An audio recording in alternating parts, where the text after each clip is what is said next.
وقيبتي كوباد شيكادينن جعيل iyo jihaad oo idin soo gaarsiin doono guuleed cabdisheekhash war haddaba aynu u guda galno qaybta koobaad ee sheekadu iyo halka ay ka bilaabanto bishu waa maarj maalintu waa arbaca weliba bilow dambaysa roobkii guguna maalmaha ka hor ayuu ka curtay magaalada Hargeysa xareedii uu iska daba dhigayna waxay waran tahay dhulka biyo fariisanka unkudka iyo ufada roobka maanta la filayaana waxaa laga dareemayaa dhanka waqooyi bari ee magaalada qof kaste oo muraad u baxayna galabtaasi wuxuu isweydiinayaa inuu mahiyaanka soo socdo ka gaari doono halka uu muraadkiisu yahay iyo inuu ka jirsado sugana inta uu dhaafayo walow la saadaalin karin muddada uu di'i doono marka uu hooro roobkaasi mahad oo ka mid ahaa dadkaasi ayaa isagu ku calool adeegay inuu baxo inkasta oo aan u socon meel ka dheer gurigooda waxaanu la kulmay caydhkii ugu horreeyey saaxiibkii daahir oo ay ballansanaayeen galabtaasi isagu xaalkaba lama socdo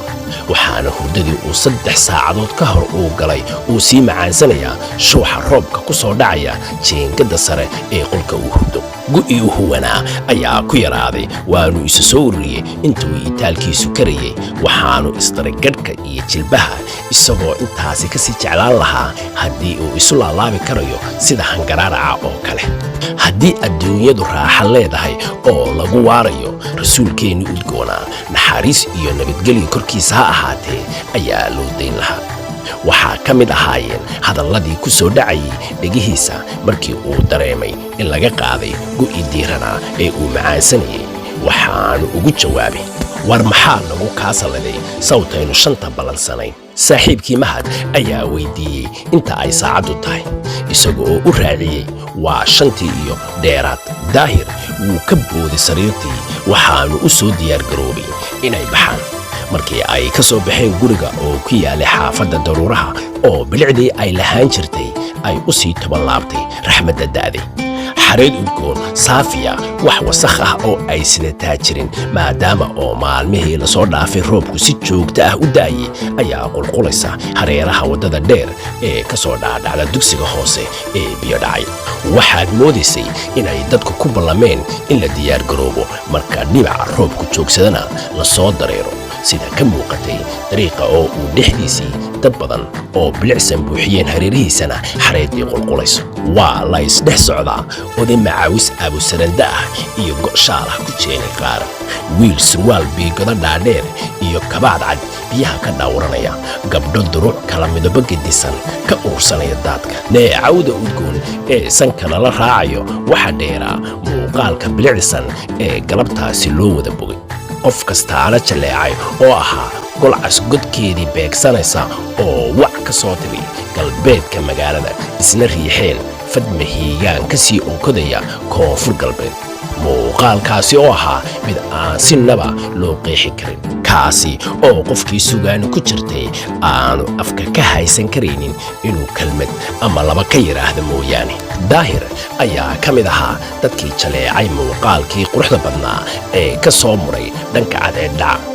laakiin intii aanu bilicdii ka wada bogan ayaa indhihiisu ku hakadeen bilic kale oo ka sokaysay midda loo wada hanqal taagay taasi oo isaga kala qurux badnaatay middan ay dadka kale ku raaxaysanayeen waxaana xasuustiisii ku soo dhacday heestii abwaankii qaaligahaa ee xasan xaaji cabdilaahi xasan geni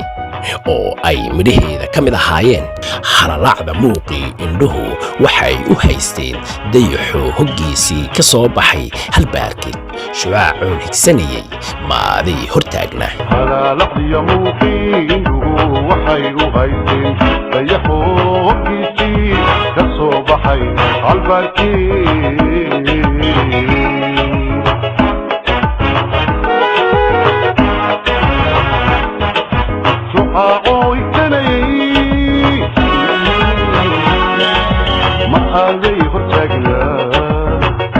saaxiibkii mahad oo dhanka bidix ka xiga ayaa ku dhawaaqay waa wax sawir laga qaado daahir oo u haysta inay saaxiibkii mahad isku aragti yihiin welina eegaya dhankii laga maray ayaa ugu jawaabay masawir laga qaado oo keliya ayaad ku qiimaysay quruxda alla siiyey inantan. Mahad iyo gabadha indhaha iyo miirka Daahir ku maqnaayeen oo aan ka warqabin halka uu la haystay ayaa mar keliya ka soo wada jeestay quruxdii dabiiciga ahayd ee ka sarraysay kuna soo jeestay Daahir. waa dareemay in la hayo oo hadalkii ka soo yeedhay ayaa caddayn u noqday inuu ku maqnaa inanta barbar socotay. geesinimo ayuu iska baadhay isagoo khajilaad yarina ka muuqato. waxaanu abbaaray oo isbaray inantii. aniga waa Daahir, saaxiibkayna Mahad, barasho wanaagsan. anigana Deeqa iyo barasho wanaagsan. Mahad oo hadalka ka soo dullalinaya Daahir ayaa weydiiyey Deeqa, miyaad ku cusubtay xaafadda? hore laguma arkine. iyo maye ilaa 6 biloodba waan deganaa. kaftan kooban iyo sheeko gaaban markii la isdhaafsaday ayaa la soo gaadhay dhaadhaca hoose ee waddadii biyo dhacay, halkaasi oo ay Deeqi ku wargelisay inay ka leexanayso oo ay soo gaadhay goobtii ay muraadka u lahayd oo aan ka fogeyn sinimoogii hore ee Hargeysa. Daahir oo xiisaynaya socodka ay la wadaagayso Deeqa, jeclaan lahaana inaanu noqon mid dhammaada, ayay kidiso ku noqotay goobta ay ku wargelisay inay ku hadhayso. waanay u suuro geli weyday inuu hadalkii sii wato nabadgelyo iyo barasho wanaagsan mooyaane. waar saaxiib, inantu miyay inala sii yaro socoto? qof wanaagsan oo sheeko fiican bay ahayd. waa hadalkii ka soo yeedhay Daahir intaan muuqii Deeqiba ka libdhay. saaxiibkii Mahad oo dareemi karayay in Daahir dabayli martay ayaa ugu jawaabay, saaxiib, boodharigii laga sheekayn jiray ee qacda laga raacay ha igu noqon, iyo waaban isku baqayaa saaxiib. galartaasi Daahir iyo Deeqa waxay aad u xiisaynayeen inay ka sheekeeyaan kulankii dhex maray, isagoo mid walibana jeclaan lahaa inuu helo qof garanaya midka kale. waa arday labaduba deganaansho, dhaqan wanaag iyo dhowrsanaan u dhashay, alla ka cabsiga iyo cibaadadana ku fiican. midkoodna weli wiil ama gabadh gaar ulama haasaawin. hami guurna, gugan iyo kaxigatoona ma haybsanayaan, oo waxay dadaal ugu jiraan dhisitaanka nolosha aasaasiga ee barashada cilmi diimeed iyo mid maadiyaba. habeenkaasi waxay guryahoogii ku laabteen isaga oo xiisihii kulankoodu ku lamaan yahay. intii ay dariiqa sii marayeen waxay indhaha la raacayeen dadkii dariiqa marayay oo mid waliba dhankiisa uga baadhayay midka kale. labadoodaba waxaa haleelay xiisihii ugu horreeyey ee ay la kulmaan intii ay qaangaadheen, oo midina hore uma soo marin qof qalbiga kaga qorma oo uu xasuustiisa ku celceshado. mid waliba gaar ayuu isu weydiinayaa su'aalo ay ka mid yihiin sababta midka kale qalbigiisa ugu qormay, maadaama oo aanay aqoon hore isku lahayn. intee ayuu arrinkani sidan ahaan doonaa? diyaar ma u tahay inaad qof kale nolosha la qaybsato? iyo maxaa dhici doona marka labaad ee ay kulmaan, iyagoo labaduba ku rajo weyn inay kulmi doonaan maadaama oo ay xaafadda wada degan yihiin. Deeqa shaydaanka ayay iska naartay, waxaanay u diyaargarowday inay seexato, iyadoo nafteedana ku qancisay inaan wax weyni jirin, xiisuhuna saacada yahay intaana ku eg yahay.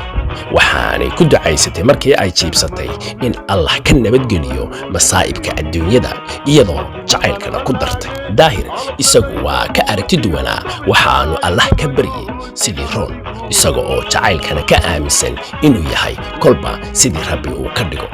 haddii uu ku hagaago waa janno, haddii uu ka xumaadana waa jahannaba. xiisahan cabsida ku abuuray labadoodaba oo midiba aragti gaara ka bixiyey ayaa isweydiintu tahay, maadaama oo Deeqa ku tilmaantay inuu yahay masiibo adduun, halka ay ka istaagi doonto haddii iyada laga masaxo oo Daahir oo aaminsan sidii Rabbi ka dhigo ula yimaado jacayl dhab ah. horaana loo yidhi ruux hadduu ku jeclaado ku jantay baa la yidhaa. dareenka ay habeenka sariirtan la tageen waxaa laga fasilan karaa heesta uu ku luqeeyo fannaankii caanka ahaa ee allaha u naxariistay maxamed maxamuud ciga busiti oo ay midhahayga ka mid ahaayeen jacaylkii qaystiree cilmina shalow kala dhacee abwaanadu sheegayeen shaki baa beri igaga jiray inuu yahay shay jiree haddaan shabaqa u galo siduu yahay shaashla aarbiqiyo shuush igu rido shiddada aan qabo dartaa hurdada uga shaacayo shucuubtaydiyo niyada shookaanta adaw hayee shucaacii nuurayay